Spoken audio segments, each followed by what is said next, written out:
What is life? जिंदगी क्या है? आती जाती सांसों में एक कस के ब्रेक लगा, जिंदगी खत्म। कहने वालों ने तो यहाँ तक कह दिया, क्या भरोसा इस जिंदगानी का, आदमी बुलबुला है पानी का। जी हाँ, इनको तो आप जानते ही होंगे, जानते हैं ना इनको? सिद्धार्थ शुक्ला जी। अभी इनके नाम के आगे स्वर्गवासी लग गया। जो लोग टीवी सीरियल देखते हैं वो लोग अच्छे तरीके से इनको पहचान रहे होंगे, सिद्धार्थ शुक्ला जी को। टीवी सीरियल में बालिका बधू नामक टीवी सीरियल में अहम भूमिका निभाने वाले, टीवी सीरियल के माध्यम से लाखों दिलों पर राज करने वाले सिद्धार्थ शुक्ला जी।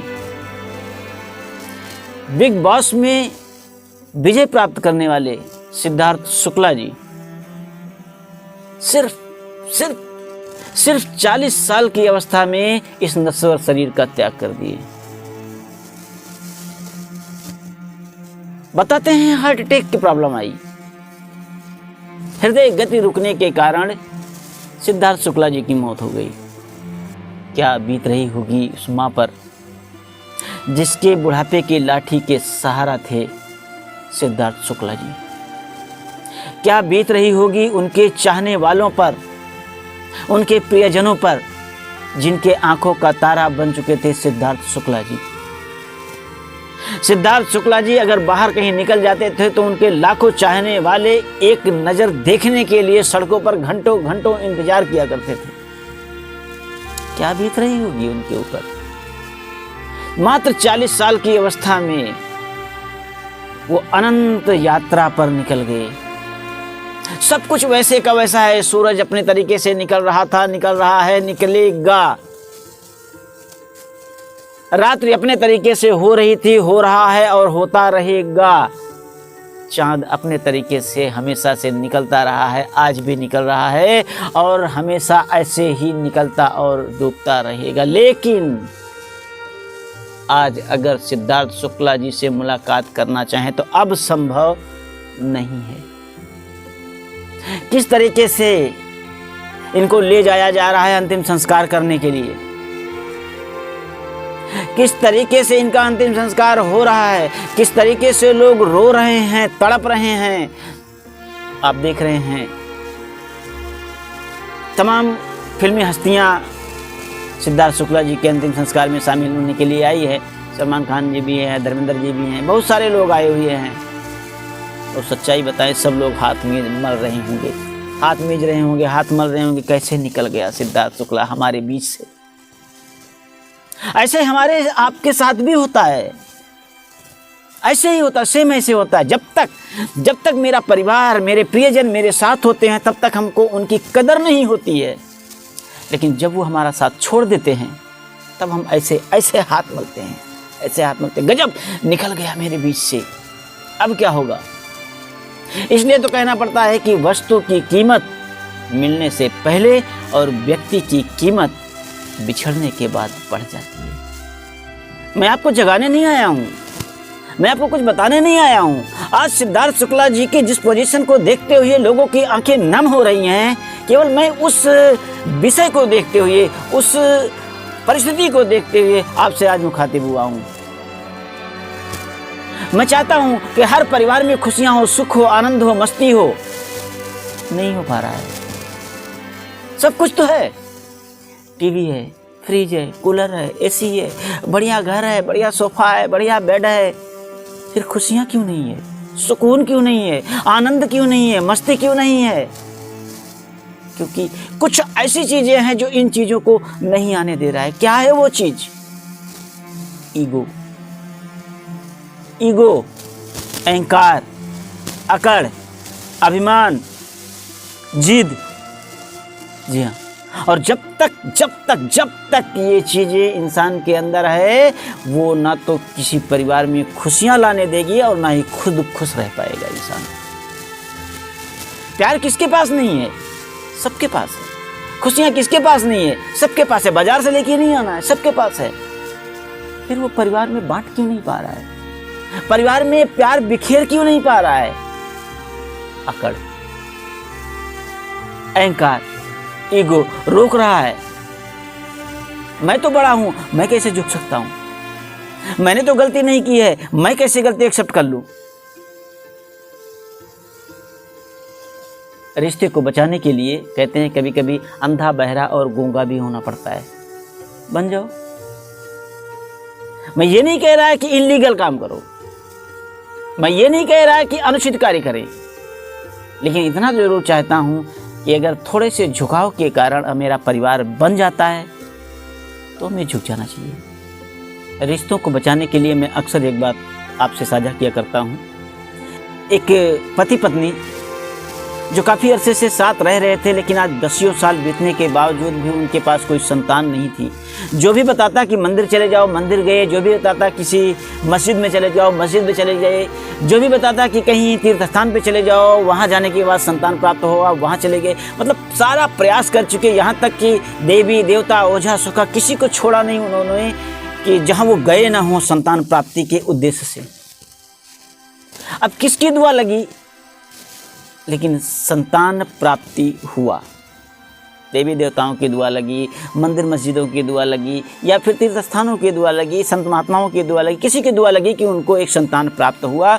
और वो संतान धीरे धीरे बढ़ता गया। जिस दिन संतान प्राप्त हुआ उस दिन पूरे घर में खुशियाँ आई, पूरे मोहल्ले में खुशियाँ आई, पूरे गाँव में खुशियाँ आई। सभी लोग खुश थे, मगन थे कि आज 10, 11 साल, 12 साल के बाद भाई साहब को संतान प्राप्त हुआ है। सभी मगन थे। भाई साहब का एक ख्वाब था कि काश मेरे घर में भी एक कार होती, मैं भी कार से चलता। सबके ख्वाब हुआ करते हैं। जिनके पास मोटरसाइकिल नहीं है वो मोटरसाइकिल के ख्वाब देखा करते हैं। मेरे पास मोटरसाइकिल हो जाए तो मैं भी खुशियाँ प्राप्त कर सकूं। मेरे पास रंगीन टीवी हो जाए, मेरे पास एसी हो जाए, मेरे पास फ्रिज हो जाए, मेरे पास कूलर हो जाए। सबके ख्वाब होते हैं। जो वस्तु जिसके पास नहीं है उस वस्तु को पाने के लिए लोग ख्वाब देखा करते हैं और इंतजार किया करते हैं। भाई साहब भी पाई पाई जोड़ करके इकट्ठा किए। एक दिन वो सुनहरा अवसर आया जब वो शोरूम से नई कार चमचमाती हुई निकाल करके अपने घर लेके आई।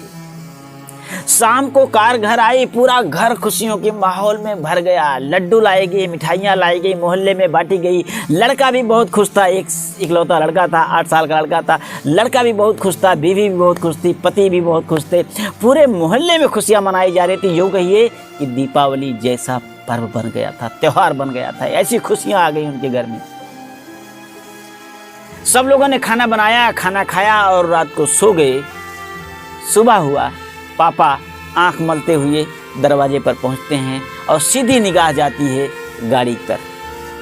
सबसे पहले निगाह जाती है गाड़ी पर, क्योंकि वो बहुत कीमती चीज़ थी। गाड़ी पर निगाह पड़ते ही क्या देखते हैं कि उनका 8 साल का लड़का पत्थर का एक टुकड़ा लेकर के गाड़ी पर कुछ खुरच रहा था। इतना देखना था कि पापा का दिमाग भरना गया, गुस्से से भर गए। नई कार अभी है, कल ही शाम को आई है और आज लड़का पत्थर से उस गाड़ी पर खुरच रहा है, स्क्रैच डाल रहा है। बहुत दुख हुआ, बहुत गुस्सा हुए। और सच्चाई भी यही है। जी हाँ भाइयों, आप लोग मोटरसाइकिल अगर लाए होंगे और अगर उसमें जरा सा खरोंच लग जाए तो लगता है जैसे दिल में लग गई है। नई नई ये मोटरसाइकिल होती है तो हम उसको धूप में बाहर नहीं खड़ा कर सकते, इतना केयर करते हैं उसका। और वही नहीं, मोबाइल की बात आप ले लीजिए। जब भी मोबाइल हमारे पास आता है हम कितने सेफ्टी से उसको रखते हैं, कितने प्यार से उठाते हैं, कितने प्यार से उसका इस्तेमाल करते हैं। लेकिन वही मोबाइल 2 दिन, 4 दिन, 10 दिन, 15 दिन बीत जाए तो ऐसे बेड पर फेंकते हैं जैसे वो कोई खिलौना हो, इलेक्ट्रॉनिक सामान ना हो कि कोई खिलौना हो। कुछ दिन उसका उपयोग करने के बाद उसकी इमेज घट जाती है हमारी मेमोरी में। ऐसे ही जब नई नई कार हो, नई नई गाड़ी हो तो उस पर खरोंच लग जाए, जरा सा स्क्रैच लग जाए तो हमारे दिल को दर्द महसूस होता है, बहुत तेज दर्द होता है। जी करता है कि मेरा 1000-2000 ले लो लेकिन मेरा ये स्क्रैच ठीक कर दो। और ऐसे में जब पापा ने देखा कि 8 साल का लड़का पत्थर के टुकड़े से कार पर कुछ खुरच रहा है तो मार क्रोध से आग बबूला हो गए और गुस्से में सीधा दौड़ते दौड़ते वो गाड़ी के पास पहुंचे और लड़के को घुमाया सड़क से। लड़का जैसे घुमा, एक हाथ तड़ाक से चढ़ दिए गाल पे, एक हाथ तड़ाक से जड़ दिए गाल पे, चटाक। और वो थप्पड़ इतना झन्नाटेदार था कि लड़का कम से कम 6 फीट जाके दूर गिरा। एक थप्पड़ खाया और 6 फीट जाके दूर गिरा। लड़का थोड़ा कमजोर था। कमजोर इसलिए था कि अक्सर होता है कि जब इकलौता लड़का हो और इतनी मन्नतों के बाद मिला हो तो हम उसका केयर ज़्यादा करते हैं। वो जो खाना चाहे हम खिलाते हैं, जो पीना चाहे वो पिलाते हैं, जैसे रहना चाहे वैसे रहते हैं। प्यार दुलार इतना ज़्यादा हो जाता है कि वो उसके शरीर में जो खाना होता है, पौष्टिक आहार होता है, वो हम पर्याप्त मात्रा में नहीं दे पाते। तो जिसकी वजह से, प्यार दुलार की वजह से वो लड़का थोड़ा कमज़ोर हो गया था। जब एक थप्पड़ कस के कड़ाके की लगी उसको, जा कर के कम से कम 4 फीट 5 फीट दूर गिरा। और जब गिरा तो उठ नहीं पा रहा। जी हाँ, उठ नहीं पा रहा। अब पापा ने देखा कि बच्चा उठ नहीं पा रहा, तो धीरे से गुस्सा भी कम हुआ। धीरे से गए बच्चे के पास, बच्चे को उठाना शुरू किया। बच्चा उठ नहीं पा रहा। आवाज़ लगाए मिसेज को, मम्मी भी अंदर से दौड़ती हुई आई, देख रही है बच्चा गिरा हुआ है नीचे। वो भी उठा रहे, बाबू उठ जा, बाबू उठ जा, बेटा क्या हुआ, बेटा क्या हुआ। अब उठा रहे, बेचारा उठ नहीं पा रहा। गोद में उठाए, लेकर के पड़ोसी डॉक्टर के पास पहुंचे। पड़ोसी डॉक्टर ने जवाब दे दिया, भाई मेरे बस का नहीं है, इसको आगे ले जाओ, बड़े अस्पताल में ले जाओ, बड़े डॉक्टर के पास ले जाओ। यहाँ से बच्चे को लेकर के बड़े अस्पताल में गए, बड़े डॉक्टर के पास गए। डॉक्टर ने बच्चे को एडमिट कर लिया, भर्ती कर लिया, बोतल लगा दिया है, ट्रीटमेंट चालू कर दिया, इलाज शुरू कर दिए। बच्चे को आराम नहीं मिल रहा। दवाइयाँ शुरू हो गई, इंजेक्शन शुरू हो गए, बच्चे को आराम नहीं मिल रहा। किसी तरह पूरा दिन बीत गया, पूरी रात बीत गई, 3 दिन बीत गए। 3 दिन हॉस्पिटलाइज रहा बच्चा, आराम नहीं हुआ। तीसरे दिन सुबह बच्चे ने हमेशा हमेशा के लिए अपनी आंखें बंद कर ली। वो भी अनंत यात्रा पर निकल गया, सिद्धार्थ शुक्ला जी की तरह। बच्चे ने दम तोड़ दिया, हाहाकार मच गया।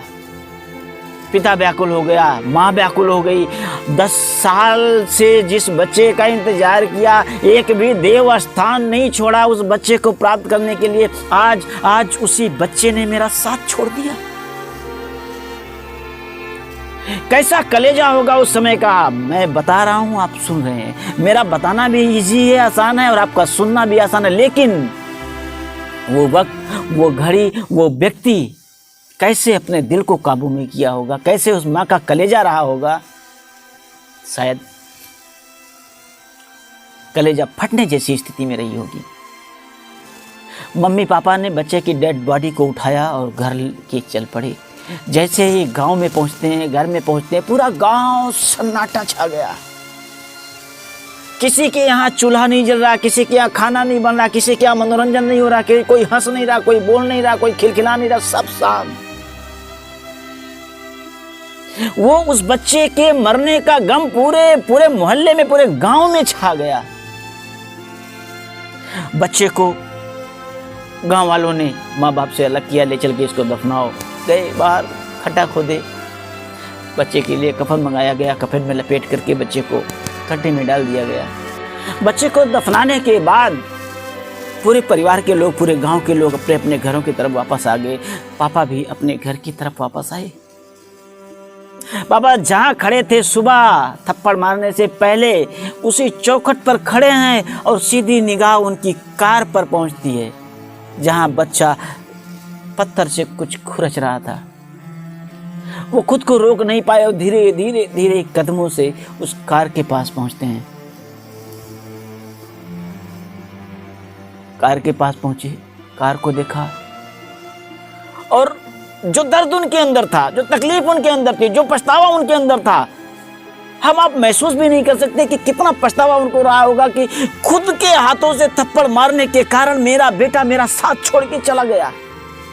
खुद के कारण एक पत्थर दिल बाप भी होगा तो भी शायद इस सदमे को बर्दाश्त नहीं कर पाएगा। वो अपने आप को दोषी मानेगा, अपने आप को, हालांकि ये तो विधाता की रचना है, जो हुआ सो होना था हुआ, पर वो अपने आप को दोषी मानेगा कि मैं हत्यारा हूं अपने इकलौते बेटे का। बहुत दर्द समेट करके वो पापा कार के पास गए, और दिल तो तब फटा जब पापा ने उस स्थान को अपनी निगाहों से, भरी हुई निगाहों से देखा, जहां उनका 8 साल का लड़का पत्थर से खुरच रहा था। जैसे ही निगाह उस खुरचे हुए स्थान पर पापा की गई, पापा का कलेजा फट गया। जी हाँ, अब बर्दाश्त के बाहर हो रही है। और यकीन मानिए, जब आप सुनेंगे तो आपके भी आंखों से आंसू निकल पड़ेगा उस वाकया को सुन करके। जैसे ही पापा की निगाह उस कार के उस भाग पर पड़ी जहां पत्थर से बच्चा कुछ खुरच रहा था, उस पर बच्चे ने बड़े प्यार से लिखा था, आई लव यू पापा, आई लव यू पापा। जैसे इस लिखे हुए वाक्य पर पापा की निगाह पड़ी, मैं शब्दों में बयान नहीं कर सकता और आप शब्दों के द्वारा महसूस भी नहीं कर सकते। बच्चा इतना खुश था कार आने की वजह से कि अपनी खुशी को जाहिर करने के लिए कैसे वो अपनी खुशियों को अपने पापा के सामने जाहिर करे उसको नहीं पता था। उसने तो एक पत्थर का टुकड़ा उठाया और गाड़ी पर लिख दिया, आई लव यू पापा। उसको क्या पता था कि ये खुरचने से कार खराब हो जाएगी। उसको तो केवल अपनी भावनाएं व्यक्त करनी थी, अपना प्यार व्यक्त करना था। पर हुआ क्या? सीधा उल्टा हो गया, सीधा उल्टा हो गया। जो सीधा था वो उल्टा हो गया।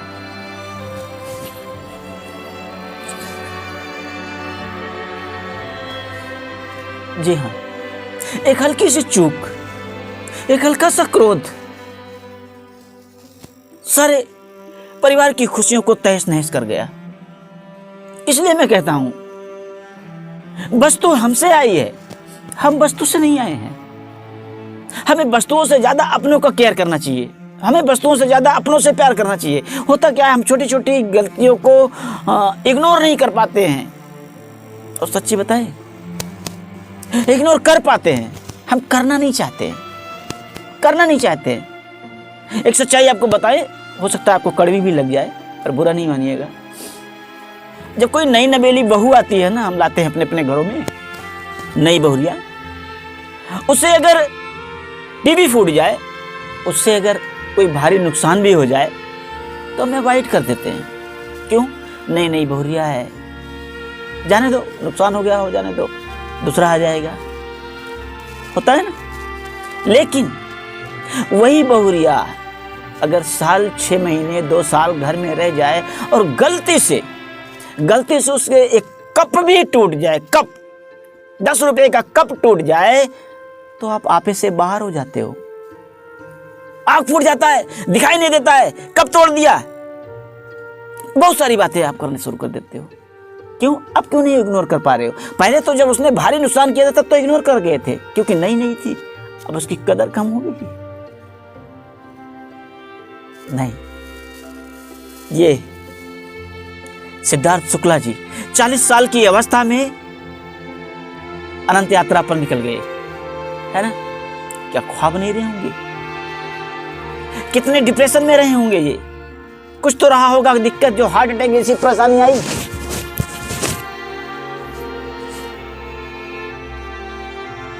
मैं आपको क्या सिखाऊंगा, क्या बताऊंगा, और ना ही मेरे कहने से आप मानने वाले हो कि चलो आज से हम अपने ईगो को खत्म करते हैं, अपने अकड़ को खत्म करते हैं, अपने अहंकार को खत्म करते हैं। नहीं खत्म करते। हम मंदिर चले जाते हैं, वैष्णो देवी चले जाते हैं, शिव जी के मंदिर चले जाते हैं, कृष्ण जी के मंदिर चले जाते हैं, सत्संग चले जाते हैं और बड़े बड़े धर्म स्थानों पर चले जाते हैं, लेकिन अपना ईगो छोड़कर नहीं आते हैं। अपना ईगो अपने साथ ले जाते हैं और फिर वहाँ से साथ लेकर के आते हैं। नहीं छोड़ सकते हम, क्योंकि उसके बिना हम जी नहीं सकते, अकड़ के बिना, ईगो के बिना। प्लीज हम कोशिश करें अपने घरों में प्यार बांटने का, एक दूसरे को समझने का, एक दूसरे की भावनाओं की कदर करने का। ऐसा नहीं है कि हम सफल नहीं होंगे। अरे गालियां जब हम बकते हैं तो क्या माँ के पेट से सीख के आते हैं? कैसे फटाक से बोल जाते हैं। अगर ये भी हम करना चाहेंगे, सीखना चाहेंगे तो संभव है, हम सीख जाएंगे कि कैसे परिवार को प्यार के साथ जीना है। जिंदगी को जीना है, जिंदगी को ढोना नहीं है, जीना है। और जीने के लिए प्यार, नम्रता, सहनशीलता चाहिए। इसके लिए भी कुछ ज़्यादा कुछ नहीं करना पड़ेगा, केवल हमको बस प्यार, नम्रता, सहनशीलता अपनानी पड़ेगी और देखना पड़ेगा कि सामने वाला क्या चाहता है, सामने वाले की खुशियाँ किस चीज़ में है, जिसमें वो खुश है हमें वही काम करते चले जाना है। बसंत में इतना कहना है कि किसी ने कहा है कि आओ सजा लें आज को, कल का पता नहीं। आओ सजा लें आज को, कल का पता नहीं। अरे कल को तो छोड़िए जनाब, पल का पता नहीं, पल का पता नहीं।